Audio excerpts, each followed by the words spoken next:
إن الحمد لله نحمده ونستعينه ونستغفره ونعوذ بالله من شرور أنفسنا ومن سيئات أعمالنا من يهده الله فلا مضل له ومن يضلله فلا هادي له وأشهد أن لا إله إلا الله وحده لا شريك له وأشهد أن محمدًا عبده ورسوله فأعوذ بالله من الشيطان الرجيم بسم الله الرحمن الرحيم يا أيها الذين آمنوا اتقوا الله حق تقاته ولا تموتن إلا وأنتم مسلمون يا أيها الناس اتقوا ربكم الذي خلقكم من نفس واحدة وخلق منها زوجها وبث منهما رجالا كثيرا ونساء واتقوا الله الذي تساءلون به والأرحام إن الله كان عليكم رقيبا يا أيها الذين آمنوا اتقوا الله وقولوا قولا سديدا يصلح لكم أعمالكم ويغفر لكم ذنوبكم ومن يطع الله ورسوله فقد فاز فوزا عظيما أما بعد فإن أحسن الكلام كلام الله وخير الهدى هدي محمد صلى الله عليه وسلم وشر الأمور محدثاتها وكل محدثة بدعة وكل بدعة ضلالة وكل ضلالة في النار قال الله تبارك وتعالى في القرآن المجيد والفرقان الحميد فأعوذ بالله من الشيطان الرجيم بسم الله الرحمن الرحيم وَلَنَبْلُوَنَّكُمْ بِشَيْءٍ مِّنَ الْخَوْفِ وَالْجُوعِ وَنَقْصٍ مِّنَ الْأَمْوَالِ وَالْأَنفُسِ وَالثَّمَرَاتِ وَبَشِّرِ الصَّابِرِينَ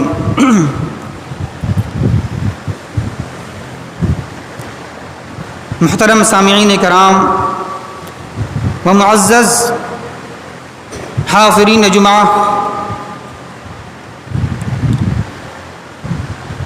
پچھلے ہفتے یہ بات آپ لوگوں کے سامنے آئی تھی کہ ہم مصیبتوں مشکلات کا سامنا اور مقابلہ کیسے کریں۔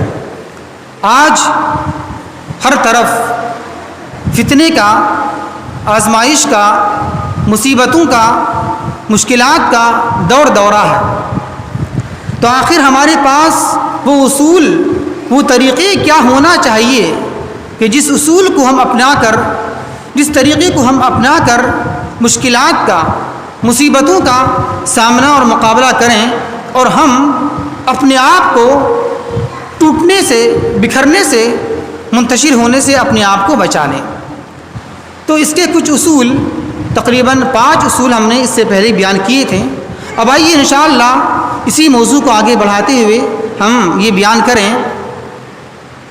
نمبر 6 یہ ہے، مصیبتوں مشکلات کا سامنا مقابلہ کرنے کا نمبر 6 طریقہ کیا ہے کہ ایک مومن پر جو بھی مصیبتوں مشکلات آتی ہیں وہ سب گناہوں کا کفارہ بن جاتی ہیں، یعنی اللہ تبارک و تعالی اس مصیبتوں کی وجہ سے، مشکلات کی وجہ سے مومن کے گناہوں کو دھو ڈالتا ہے، مٹا دیتا ہے، ختم کر دیتا ہے۔ اللہ تبارک و تعالی ارشاد فرماتا ہے سورہ آل عمران کے اندر، فَالَّذِينَ هَاجَرُوا وَأُخْرِجُوا مِن دِيَارِهِمْ وَأُوذُوا فِي سَبِيلِي وَقَاتَلُوا وَقُتِلُوا لَأُكَفِّرَنَّ عَنْهُمْ سَيِّئَاتِهِمْ وَلَأُدْخِلَنَّهُمْ جَنَّاتٍ تَجْرِي مِن تَحْتِهَا الْأَنْهَارُ کہ جو لوگ ہجرت کر گئے، اپنے گھروں سے نکل گئے، وَأُخْرِجُوا مِن دِيَارِهِمْ اور جن لوگوں کو ان کے گھروں سے نکالا گیا، وَأُوذُوا فِي سَبِيلِي اور جن لوگوں کو میری راہ میں، میرے راستے میں تکلیفیں دی گئیں، وَقَاتَلُوا وَقُتِلُوا اور جو لوگ قتال کیے، جنگ کیے، مارے اور مارے گئے، تو جو لوگ ایسا کریں گے اللہ تبارک و تعالی بیان فرماتا ہے لَأُكَفِّرَنَّ عَنْهُمْ سَيِّئَاتِهِمْ تو ہم ضرور بالضرور اس کے گناہوں کو معاف کر دیں گے۔ تو دیکھیے مصیبتوں کا آنا مشکلات کا آنا، اس کا کفارہ یہ ہے کہ اللہ تبارک و تعالیٰ ان مصیبتوں کی وجہ سے، ان مشکلات کی وجہ سے تکلیفوں کو، گناہوں کو ختم کر دیتا ہے، دھو ڈالتا ہے۔ اسی طرح بخاری شریف کی ایک حدیث ہے، حضرت عبداللہ ابن مسعود رضی اللہ تعالیٰ عنہ بیان فرماتی ہیں کہ میں ایک مرتبہ اللہ کے رسول صلی اللہ علیہ وسلم کے پاس آیا تو دیکھا کہ آپ کو بہت تیز بخار لگی ہے، تو میں نے آپ کے جسم کو چھوا۔ اس کے بعد میں نے کہا اے اللہ کے رسول صلی اللہ علیہ وسلم، آپ کو تو بہت تیز بخار آئی ہوئی ہے۔ بولا ہاں بخار آئی ہے، اور یہ سن لو مجھے بخار تم میں سے 2 آدمی کے برابر میں آتی ہے، مجھے بخار تم میں سے 2 آدمی کے برابر میں آتی ہے۔ تو اس وقت صحابی رسول حضرت عبداللہ ابن مسعود رضی اللہ تعالیٰ عنہ بیان فرماتے ہیں اے اللہ کے رسول صلی اللہ علیہ وسلم، کیا ایسا اس لیے ہوتا ہے کہ آپ کو دھورا اجر ملے گا، دھورا ثواب ملے گا؟ بولا ہاں مجھے دھورا اجر ملے گا، اس لیے ڈبل بخار آ رہا ہے تو مجھے دھورا ثواب اجر ملے گا۔ اس کے بعد اللہ کی نبی صلی اللہ علیہ وسلم بیان فرماتی ہیں کہ جو بھی مصیبتیں، مشکلات ایک مومن پر آتی ہیں تو اس کی وجہ سے اس کے گناہ معاف ہو جاتے ہیں، جھڑ جاتے ہیں، جس طرح درخت سے پتے جھڑ جاتے ہیں۔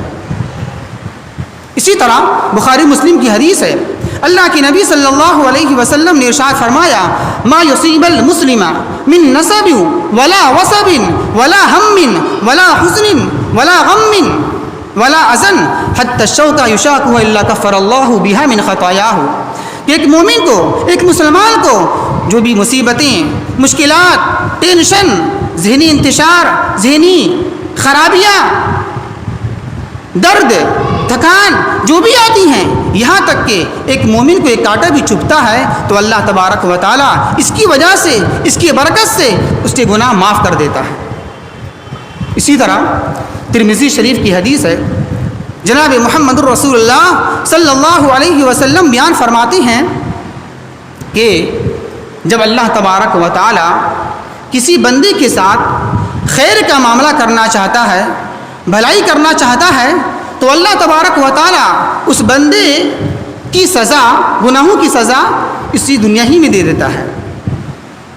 لیکن جب اللہ تبارک و تعالیٰ کسی بندے کے ساتھ شر کرنا چاہتا ہے، برائی کا ارادہ کرتا ہے، تو اللہ تبارک و تعالیٰ اس کے گناہوں کی سزا کو اس دنیا میں روک لیتا ہے، دیتا نہیں ہے، روک لیتا ہے، یہاں تک کہ پورا کا پورا بدلہ کہاں دے گا؟ قیامت کے دن دے گا۔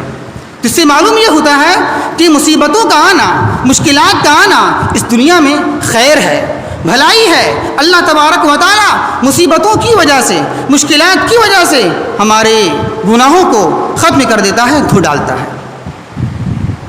اسی طرح 7واں طریقہ، 7واں اصول، مشکلات کا سامنا کیسے کیا جائے ہمارے سکون کے لیے، وہ کیا ہے کہ کبھی کبھی مصیبتوں کا آنا، مشکلات کا آنا ایک مومن پر یہ اللہ کی محبت کی دلیل ہے۔ کیا ہے؟ یہ اللہ تبارک و تعالیٰ کی محبت کی دلیل ہے۔ اگر ایک مومن، ایک مسلمان ہو، اس کا عقیدہ بھی اچھا ہو، نیک اعمال بھی کرتا ہے وہ، اور گناہوں سے پرہیز بھی کرتا ہے، لیکن اس کے باوجود بھی عقیدہ اچھا ہے، گناہوں سے پرہیز کر رہا ہے، نیک اعمال کر رہا ہے، اس کے باوجود بھی مشکلات آ رہی ہے، مصیبتیں آ رہی ہیں، تو اس کا مطلب یہ ہے یہ اللہ کی محبت کی دلیل ہے، اللہ کی محبت کی پہچان ہے۔ بخاری شریف کی حدیث ہے، جناب محمد الرسول اللہ صلی اللہ علیہ وسلم نے ارشاد فرمایا کہ من یرید اللہ بہ خیرا یصب منہ، کہ اللہ تبارک و تعالیٰ جس کے ساتھ بھلائی کرنا چاہتا ہے، اچھائی کرنا چاہتا ہے، اسی مصیبتوں میں ڈالتا ہے، مشکلات میں ڈالتا ہے۔ اسی طرح ترمذی شریف کی حدیث ہے، اللہ کے نبی صلی اللہ علیہ وسلم نے ارشاد فرمایا کہ ان عظم الجزاء مع عظم البلاء، کہ بڑا بدلہ، بڑا انعام بڑی مصیبتوں کے ساتھ ہے۔ یعنی اگر آپ چاہتے ہیں کہ مجھے بڑا بدلہ ملے، بڑا انعام ملے، بڑا ثواب ملے، تو یہ بڑی مصیبت آپ کو سہنے پڑے گی، مشکلات کا سامنا کرنا پڑے گا آپ کو۔ وہی بات اللہ کے نبی صلی اللہ علیہ وسلم نے یہاں بیان فرمایا کہ بڑا بدلہ، بڑا اجر، بڑا ثواب بڑی مصیبتوں کے ساتھ میں ہے۔ اس کے بعد اللہ کے نبی صلی اللہ علیہ وسلم بیان فرماتی ہیں کہ وَإِنَّ اللَّهَ إِذَا أَحَبَّ قَوْمًا ابْتَلَاهُمْ فَمَنْ رَضِيَ فَلَهُ الرِّضَا وَمَنْ سَخِطَ فَعَلَيْهِ السَّخْطُ کہ بے شک اللہ تبارک و تعالیٰ جن لوگوں سے محبت کرنا چاہتا ہے تو اللہ تبارک و تعالیٰ اسی مصیبتوں میں ڈالتا ہے، مشکلات میں ڈالتا ہے، تو بس جو مومن اس سے راضی ہو جاتا ہے، اس کو پسند کر لیتا ہے، تو اللہ تبارک و تعالیٰ بھی اس سے راضی ہو جاتا ہے، اور جو اس سے ناراض ہو جاتا ہے، اس سے غصہ ہوتا ہے، تو اللہ تبارک و تعالیٰ بھی ایسے لوگوں کو ناپسند کرتا ہے، اس سے غصہ ہو جاتا ہے۔ اس سے پتہ ہی چلا کہ مصیبت کا آنا، مشکلات کا آنا ایک مومن پر، ایک مسلمان پر، یہ اللہ تبارک و تعالیٰ کی محبت کی دلیل ہے، اللہ ہم سے محبت کر رہا ہے، تبھی تو مصیبتیں آ رہی ہیں، مشکلات آ رہی ہیں، تو مصیبتوں سے گھبرانا نہیں چاہیے۔ اگر آپ کا ایمان عقیدہ اچھا ہے، اعمال کر رہے ہیں، گناہوں سے پرہیز کر رہے ہیں، اس کے باوجود بھی مصیبتوں کا آنا اللہ کی محبت کی دلیل ہے۔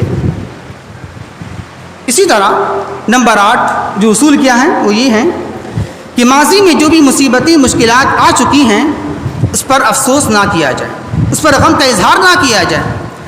بعض لوگ ایسے بھی ہوتے ہیں کہ اس کا حال، اس کا مستقبل بڑا روشن ہوتا ہے، بڑا شاندار ہوتا ہے، اس کا حال بھی اچھا، اس کا فیوچر بھی اچھا، لیکن جب وہ ماضی کو دیکھتے ہیں، پیچھے دیکھتے ہیں اپنے حالات کو، تو بڑا غمگین ہوتے ہیں، بڑا مغموم ہو جاتے ہیں۔ دیکھو میرے ساتھ ماضی میں پہلے کیسا ہوا، یہ مصیبتیں آئیں، یہ مشکلات آئیں، ایسا ہوا ویسا ہوا، انہیں اپنا وہ بیان کرتے ہیں اپنی زندگی کے بارے میں، پچھلی زندگی کے بارے میں، اور وہیں یاد کر کے فکر کرتے ہیں، مغموم ہو جاتے ہیں، فکر مند ہو جاتے ہیں، اسی کو یاد کرتے کرتے اگلا قدم اٹھاتے نہیں ہیں وہ، اب مجھے کیا کرنا ہے، یہاں کے بعد اسی میں سوچتے رہتے ہیں، وہ میرے ساتھ ایسا ہوا، ایسا ہو گیا، ایسا نہیں ہونا چاہیے تھا پچھلا۔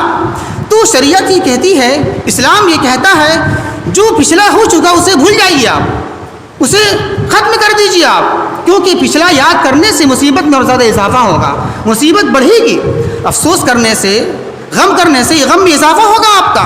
تو شریعت نے منع کر دیا ہے، جو مصیبتیں گزر چکی ہیں، جا چکی ہیں ماضی میں، اس کو یاد نہ کیجیے، اس کو سوچیے مت، اس کو بھلا دیجیے آپ۔ اللہ تبارک و تعالی بیان فرماتا ہے سورہ آل عمران کے اندر کہ لِكَيْ لَا تَحْزَنُوا عَلَىٰ مَا فَاتَكُمْ وَلَا مَا أَصَابَكُمْ، جو مصیبتیں جا چکی ہیں، ختم ہو گئی ہیں، اس پر افسوس نہ کرو، غم نہ کرو، وَلَا مَا أَصَابَكُمْ، اور جو مصیبت آ چکی ہیں آپ کے پاس اس پر بھی افسوس نہ کیا جائے، کیونکہ مصیبتوں کا آنا یہ اللہ کی طرف سے ہے۔ اسی طرح اللہ تبارک و تعالی ارشاد فرماتا ہے کہ وَلَا تَهِنُوا وَلَا تَحْزَنُوا وَأَنْتُمُ الْأَعْلَوْنَ إِن كُنتُم مُؤْمِنِينَ، اے مومنو کمزور نہ ہو، کمزور نہ ہو، وَلَا تَحْزَنُوا، غم نہ کرو، ہمت نہ ہارو، آپ ہی بلند رہو گے اگرچہ آپ مومن کامل بن جاؤ۔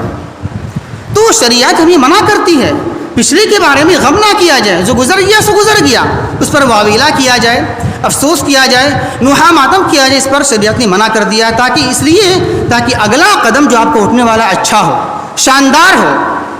آپ کو پچھلا سوچ کر اگلا خراب نہیں کرنا آپ کو ہے، اس سے شریعت نے منع کر دیا ہے۔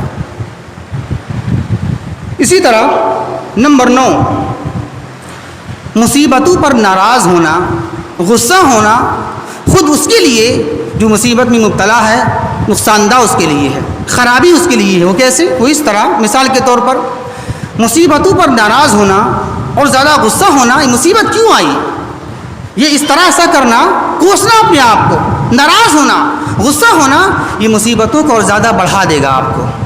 کیا ہے؟ مصیبتوں پر غصہ ہونے سے مصیبت اور زیادہ بڑھ جائے گی، آپ کی غم بڑھ جائے گا۔ تو اس پر لعن طعن کرنا، اس پر غصہ ہونا، غم کا اظہار کرنا، یہ مصیبت کو اور زیادہ بڑھا دینے والی ہے۔ اسی طرح مصیبتوں پر غم کرنا، غصہ ہونا، یہ مصیبت نا امیدی کا دروازہ کھول دے گی آپ کے سامنے۔ جب آپ مصیبتوں پر چور ہو جائیں گے، بکھر جائیں گے، ٹوٹ جائیں گے، غم کریں گے، افسوس کریں گے، تو یہ مصیبت، یہ مشکلات آئندہ کے لیے آپ کی امید کا راستہ بند کر دے گی، نا امیدی کا راستہ آپ کے سامنے کھول دے گی۔ اسی طرح مصیبتوں پر ناراض ہونا، مصیبتوں پر غصہ ہونا، مصیبتوں پر صبر کرنے کی جو فضیلت ہے، جو اجر و ثواب ہے، جو انعام ہے اللہ تبارک و تعالیٰ کی طرف سے آپ کو ملے گا نہیں۔ گرچہ آپ مصیبت صبر کریں مصیبت پر، لیکن واویلا کر رہے ہیں، آپ غصہ ہو رہے ہیں، ناراض ہو رہے ہیں، تو جو مصیبت پر فضیلت ہے، انعام ہے، ثواب ہے، صبر کرنے کی فضیلت ہے، وہ آپ کو حاصل نہیں ہوگا، آپ کو ملے گا نہیں۔ جیسا کہ جناب محمد الرسول اللہ صلی اللہ علیہ وسلم نے ارشاد فرمایا کہ اس دنیا کے اندر جن مومنوں کو مشکلات سے گزارا جاتا ہے، مصیبتوں سے گزارا جاتا ہے، اسی مصیبت دی جاتی ہے، ہر طرح کی مصیبت، مالی مصیبت، خوف کی مصیبت، بد امنی، ہر طرف فقر و فاقہ، تو ایسے مومن جس کا ایمان اچھا ہوگا، مصیبتوں میں وہ مبتلا رہے ہوں گے دنیا کے اندر، لیکن جب یہاں سے جانے کے بعد آخرت میں جب اسے انعام ملے گا، اجر ملے گا، ثواب ملے گا مصیبتوں پر صبر کرنے کی وجہ سے، تو وہ مسلمان، وہ مومن جسے مصیبت نہیں دی گئی، جسے آزمایا نہیں گیا، تو یہ مومن دیکھ کر تمنا کریں گے، آرزو کریں، کاش کہ میری جلد کو، میرے چمڑے کو کینچی سے کاٹ دیا جاتا، میرے جسم کو، میرے چمڑے کو کینچی سے کاٹ دیا جاتا، تاکہ ہم بھی وہ انعام حاصل کرتے آج جیسا یہ انعام حاصل کر رہے ہیں۔ تو وہاں رشک ہوگا، وہاں آرزو کریں گے، وہاں تمنا کریں گے لوگ، کاش کہ مصیبت میرے پاس بھی آئی ہوتی تاکہ ہم بھی یہ اجر پا لیتے۔ آج ہم مصیبتوں کو پر لان تان کرتے ہیں، برا سمجھتے ہیں، غصہ ہوتے ہیں، تو غصہ نہیں ہونا چاہیے، کیونکہ اس کا انعام، اس کا اجر بہت بڑا ہے انشاءاللہ میدان محشر کے اندر میں۔ نمبر 10، مصیبتوں میں مبتلا ہونا اس میں مبتلا نہ ہونے سے بہتر ہے۔ کیا مطلب؟ مصیبتوں میں مبتلا ہونا اس میں مبتلا نہ ہونے سے اچھا ہے، یعنی کوئی بھی انسان مصیبت کو، مشکلات کو اچھا سمجھتا نہیں ہے، خراب سمجھتا ہے، شر سمجھتا ہے، لیکن یہ کوئی ضروری نہیں ہے کہ ہر مصیبت شر ہو، برا ہو، خراب ہو ہمارے لیے، کوئی ضروری بھی نہیں ہے، بلکہ بسا اوقات ایسا بھی ہوتا ہے کہ مصیبت میں، مشکلات میں ہمارے لیے خیر ہوتی ہے، بھلائی ہوتی ہے، ہم سمجھ نہیں پاتے ہیں۔ اسی بات کو اللہ تبارک و تعالیٰ نے بیان فرمایا ہے سورہ بقرہ کے اندر، فَعَسَىٰ أَن تَكْرَهُوا شَيْئًا وَهُوَ خَيْرٌ لَكُمْ وَعَسَىٰ أَن تُحِبُّوا شَيْئًا وَهُوَ شَرٌّ لَكُمْ وَاللَّهُ يَعْلَمُ وَأَنْتُمْ لَا تَعْلَمُونَ۔ بہت ممکن ہے، یہ ہو سکتا ہے کہ جس چیز کو تم ناپسند کرو، خراب سمجھو، اچھا نہ سمجھو، وہ تمہارے لیے خیر ہو، بھلائی بن جائے، اور یہ بھی ممکن ہے اس چیز کو تم پسند کر لو، اچھا سمجھو، وہ تمہارے لیے شر ہو جائے، برا ہو جائے، خراب ہو جائے، اس لیے کہ واللہ یعلم وانتم لا تعلمون، اللہ جانتا ہے، تم نہیں جانتے۔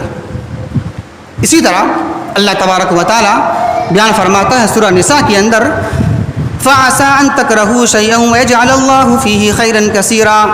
یہ بات بہت ممکن ہے کہ ہو سکتا ہے ایک چیز کو تم ناپسند کرو، خراب سمجھو، لیکن اللہ تبارک و تعالیٰ اسی چیز کے اندر میں، اسی معاملے کے اندر میں بھلائی پیدا کر دے، خیر پیدا کر دے۔ ہو سکتا ہے اللہ تبارک و تعالیٰ ایسا کر سکتا ہے۔ کیسے؟ مثال کے طور پر آپ لیں، آپ کس طرح اللہ شر کے اندر خیر پیدا کرتا ہے، اب اس کی ایک مثال لے لیں آپ۔ مثال کے طور پر ایک انسان ہے، اسی مصیبت نہیں آتی ہے، مشکلات کا سامنا وہ نہیں کرتا ہے، وہ ہمیشہ خوشحال رہتا ہے، بڑا عیش میں مستی میں رہتا ہے، ہر چیز وہ اپنے من کے مطابق کرتا ہے، کھاتا ہے، پیتا ہے، اپنے من کے مطابق پہنتا ہے، گھومتا ہے، گاڑی ہے، باڑی، سب چیز ہے، اس کے من کے مطابق سب چیز ہو رہی ہے، کبھی مصیبت کا سامنا کیا نہیں ہے، مشکلات کا سامنا کیا نہیں ہے، تو اللہ کو وہ یاد نہیں کرتا ہے، اللہ کو یاد نہیں کرتا ہے۔ مصیبت نہیں آئی، مشکلات نہیں آئی تو اللہ کو یاد نہیں کیا، دعا نہیں کیا، نمازی نہیں پڑھی، اور اس کے اندر فخر ہو جاتا ہے، غرور آ جاتا ہے، دیکھو مصیبتیں میرے پاس نہیں آتی ہیں، ہم عیش و آرام سے رہ رہے ہیں، تو اس کے اندر تکبر، گھمنڈ آ جاتا ہے، وہ اللہ کو بھول جاتا ہے، اللہ سے دعا نہیں کرتا، گڑ گڑاتا نہیں ہے، نماز روزہ کرنے والا نہیں ہوتا، وہ غریبوں کو حقیر سمجھتا ہے، یہ غریب ہیں، اس کا تعاون کرتا نہیں ہے، کیوں؟ مصیبت نہیں آنے کی بنا پر سمجھتا کہ ہم بہت بڑے ہیں، مصیبت نہیں آ رہی میرے پاس، لیکن جب جیسی مصیبت اس انسان پر آتی ہے ویسے ہی وہ فوراً دعا کرنا شروع کر دیتا ہے، گڑ گڑاتا ہے، گرجا بازاری کرتا ہے۔ وہی آدمی جو غریبوں کا حقیر سمجھتا تھا، وہی آدمی غریبوں کا تعاون کرنا شروع کر دیتا ہے، وہی آدمی جو کرتا تھا، تکبر کرتا تھا، مسجد میں آتا نہیں تھا، وہ مصیبت کی بنا پر مسجد میں آنا شروع کر دیتا ہے، دعا کرتا ہے، گرجا بازاری کرتا ہے، نماز روزے کا پابند ہو جاتا ہے. تو اب ذرا دیکھیے، گرچہ مصیبت یہ شر ہے میرے لیے، سب کے لیے، لیکن اب چونکہ یہ اس مصیبت نے، اس مشکلات نے اسے اللہ سے جوڑ دیا ہے، دعا کرنا شروع کر دیا، نماز پڑھنا شروع کر دیا، غریبوں کا تعاون کرنا شروع کر دیا، روزہ نماز کرنے لگا، تو اب اس کے لیے خیر ہے کہ نہیں ہے؟ جو مصیبت اللہ سے آپ کو جوڑ دے، آپ دعا کرنے لگ جائیں، نماز کے پابند ہو جائیں، وہ مصیبت خیر بن جاتی ہے آپ کے لیے. وہی بات اللہ تبارک و تعالی یہاں بیان کرتا ہے، فَعَسَىٰ أَن تَكْرَهُوا شَيْئًا وَيَجْعَلَ اللَّهُ فِيهِ خَيْرًا كَثِيرًا، کہ بہت ممکن ہے جس چیز کو تم ناپسند کرو، خراب سمجھو، اللہ تبارک و تعالی اس مصائب میں، اس مشکلات میں، اس معاملات میں خیر پیدا کرتے، بھلائی پیدا کرتے. تو ایسا ہی ہوتا ہے. اور یہ ایک کمزوری ہے انسان کی، یہ کمزوری ہے. جب انسان کو نعمتی ملتی ہے تو اللہ کو بھول جاتا ہے، وہ اللہ کو یاد کرتا نہیں ہے، بھول جاتا ہے. سب چیز تو ہے ہی ہے، اللہ کیوں یاد کریں؟ گاڑی ہے، باڑی ہے، گھر ہے، سب چیز تو ہے ہی ہے، پھر کیوں دعا کریں ہم؟ پھر کیوں نمازیں پڑھیں؟ نماز تو اس کے لیے ہے جس کے پاس کچھ بھی نہ ہو.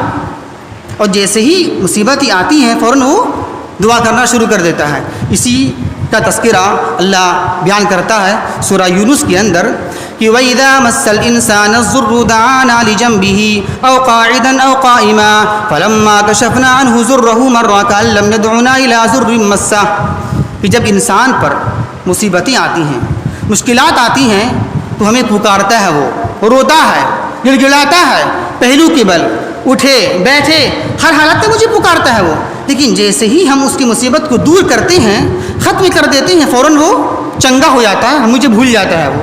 تو یہ انسانی کمزوری ہے.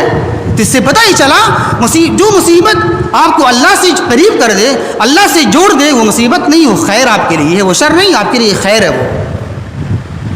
تو اس طرح مصیبت خیر ثابت ہوتی ہے. نمبر 11، مصیبتوں میں مبتلا ہونا یہ انبیاء صالحین کا طریقہ ہے، شیوا ہے. مصیبتوں کا آنا، مشکلات کا آنا یہ انبیاء صالحین کا طریقہ ہے، شیوا ہے. سورہ فرقان کے اندر اللہ تبارک و تعالیٰ نے ارشاد فرمایا ہے وَكَذَلِكَ جَعَلْنَا لِكُلِّ نَبِيٍّ عَدُوًّا مِّنَ الْمُجْرِمِينَ، کہ ہم نے ہر نبی کے لیے ایک دشمن بنا دیا ہے، دشمن پیدا کر دیا ہے مجرمین کے اندر، مجرمین میں سے. اسی طرح اللہ بیان کرتا ہے سورہ انعام کے اندر وَكَذَلِكَ جَعَلْنَا لِكُلِّ نَبِيٍّ عَدُوًّا شَيَاطِينَ الْإِنسِ وَالْجِنِّ، کہ ہم نے ہر نبی کے لیے دشمن بنا دیا ہے، دشمن پیدا کر دیے ہیں. شیاطین ہوتے ہیں وہ انسان میں سے، جنات میں سے. اس سے معلوم یہ ہوا کہ نبی اللہ کے رسول جو ہوتے ہیں، ایسا نہیں اس کے سب چاہنے والے ہو جائیں، نہیں، اس کے بھی دشمن ہوتے ہیں، اس کے پیچھے لگنے والے ہوتے ہیں. مجرمین میں سے شیطان انسان میں سے ہوتے ہیں، جنات میں سے ہوتے ہیں.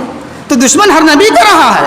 ایسا نہیں ہے اللہ کے نبی ہیں تو ان کے بھوائی ہو جائے، لوگ اس کو ہاتھوں ہاتھ لیں، دو گروپ کے لوگ ہو جاتے ہیں، مخالفین بھی اور حامی بھی آپ کے ہو جائیں گے.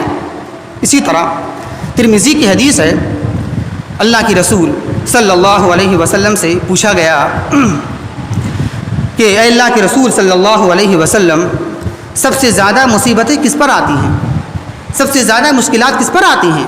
تو جناب محمد الرسول اللہ صلی اللہ علیہ وسلم نے ارشاد فرمایا الانبیاء ثم الامثل فالامثل، سب سے زیادہ مصیبتیں، مشکلات انبیاء کرام پر آتی ہیں، انبیاء پر آتی ہیں. پھر اس کے بعد جو اس کے قریب میں ہوتا ہے ایمان اعمال کے لحاظ سے، اسی طرح اس پر مصیبتیں آتی ہیں. پھر اس کے بعد جناب محمد الرسول اللہ صلی اللہ علیہ وسلم نے ارشاد فرمایا فَيُبْتَلُ الرَّجُلُ عَلَى حَسْبِ دِينِهِ، کہ انسان کو، آدمی کو اس کے ایمان و عقائد کے لحاظ سے آزمایا جاتا ہے، مصیبت میں دیا جاتا ہے.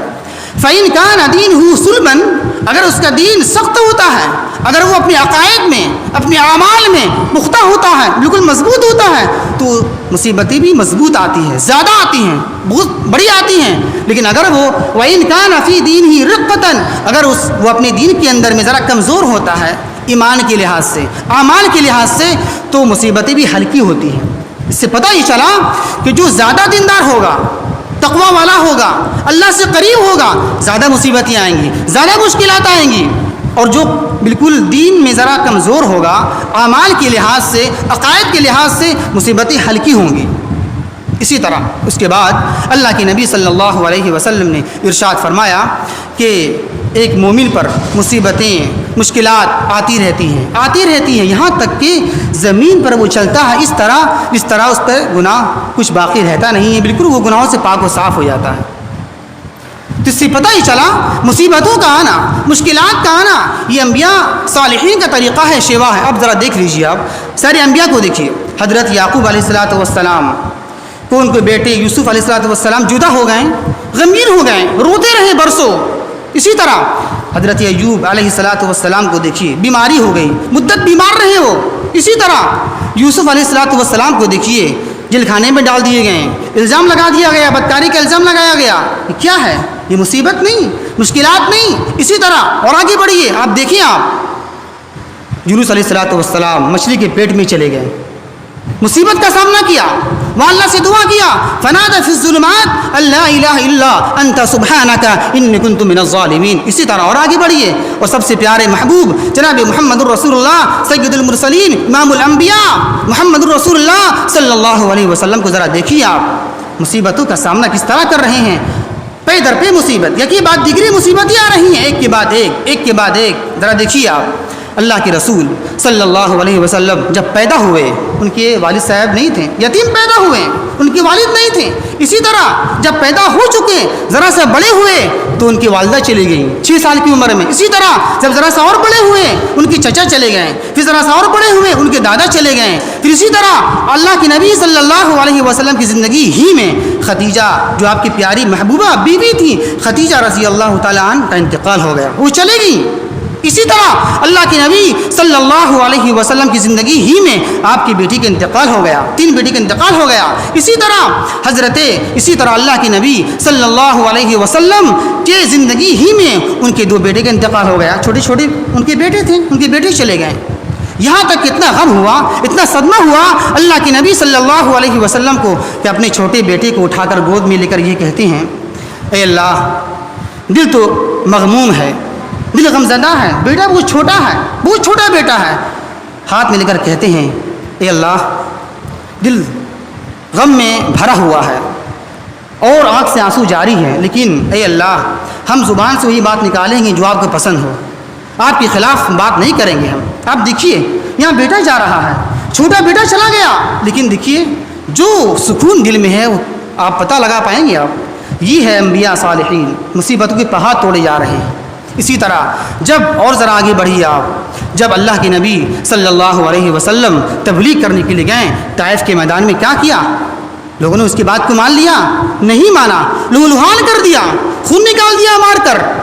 تو یہ مصیبتیں آئیں، مشکلات آئیں، کس پر؟ جناب محمد الرسول اللہ صلی اللہ علیہ وسلم پر۔ اس کے بعد اللہ کے نبی صلی اللہ علیہ وسلم بیان فرماتی ہیں کہ ہمارے بعد، میرے بعد جس مومن پر، جس مسلمان پر مصیبت آئے، مشکلات آئے، وہ مجھے یاد کر لے، وہ محمد الرسول اللہ صلی اللہ علیہ وسلم کو یاد کر لے۔ جب یاد کرے گا تو اس کی مصیبت ہلکی ہو جائے گی انشاءاللہ، کیونکہ سب سے زیادہ مصیبت ہمارے اوپر آئی ہے۔ مجھے مارا گیا، مجھے ستایا گیا، میری اولاد کو لے لیا گیا، میری بیوی چلی گئی، میری بیٹی چلی گئی، میری والدہ چلی گئی، میرے والد چلے گئے۔ تو اگر جب بھی مصیبت آئے کسی مومن پر، مسلمان پر، تو مجھے یاد کر لے وہ، تاکہ وہ یاد کرنے سے اس کا صدمہ ہلکا ہو جائے گا، اس کا غم ہلکا ہو جائے گا۔ تو اس سے پتہ ہی چلا، خلاصہ کلام یہ ہے کہ یہ مصیبتوں کا آنا، مشکلات کا آنا، یہ انبیاء صالحین کا طریقہ ہے اور شیوا ہے۔ لاسٹ نمبر 12، مصیبتوں اور آزمائشوں سے گزر کر ہی فتح، نصرت، اللہ کی مدد ہی آ سکتی ہے۔ بغیر آزمائش سے گزرے اللہ کی مدد آ ہی نہیں سکتی۔ اللہ کی مدد اتنی آسان نہیں ہے کہ یوں ہی آ جائے گی، مصیبتوں سے گزرنا پڑے گا آپ کو، مشکلات کا سامنا کرنا پڑے گا آپ کو۔ ایک مثال لے لیجیے آپ، ہم دنیا کے اندر کسی بھی طالب علم کے بارے میں فیصلہ کرتے نہیں ہیں، یہ ناکام ہے یہ کامیاب ہے، کرتے ہیں جب تک اس کے امتحان نہ ہو جائے۔ امتحان ہونے کے بعد ہی فیصلہ کرتے ہیں ہم، یہ ناکام ہے یا کامیاب ہے۔ کب کرتے ہیں فیصلہ؟ امتحان سے پہلے نہیں، امتحان کے بعد کرتے ہیں۔ امتحان ہو گیا تب فیصلہ کرتے ہیں، یہ ناکام یہ کامیاب، یہ فرسٹ یہ سیکنڈ یہ تھرڈ، یہ فیل یا پاس۔ کب؟ امتحان کے بعد۔ وہی مسئلہ ایمان کے اندر بھی ہے، اسلام کے اندر بھی ہے۔ ہمارا امتحان کب ہوگا؟ اس سے گزرنے کے بعد، مصیبتوں سے گزرنے کے بعد، مشکلات سے گزرنے کے بعد، مصیبت نہ آئے، مشکلات نہ آئے، لوگ آپ کو لعن طعن نہ کریں، دو بات بولے نہیں جنت مل جائے، نہیں، سامنا کرنا پڑے گا، لعن طعن، گالی گلوچ، سب و شتم سننا پڑے گا آپ کو، اس کے بعد جنت میں آپ جا سکتے ہیں۔ تو مصیبتوں کا راستہ بڑا مشکل ہے، بڑا دردناک ہے۔ تو یہ ہے کچھ اصول، جس اصول کو ہم اپنا کر ہمیں تسلی مل سکتی ہے اور ہم مصیبتوں کا، مشکلات کا مقابلہ کر سکتے ہیں، اور ان چیزوں کو ہم برتنے کے بعد ہمارا غم انشاءاللہ ٹھنڈا ہو سکتا ہے۔ اللہ سے دعا ہے کہ اللہ تبارک و تعالی ہمیں صحیح سمجھ کے توفیق عطا فرمائے۔ وما توفیق الا باللہ، انہ تعالی جواد کریم ملک بر رؤوف الرحیم۔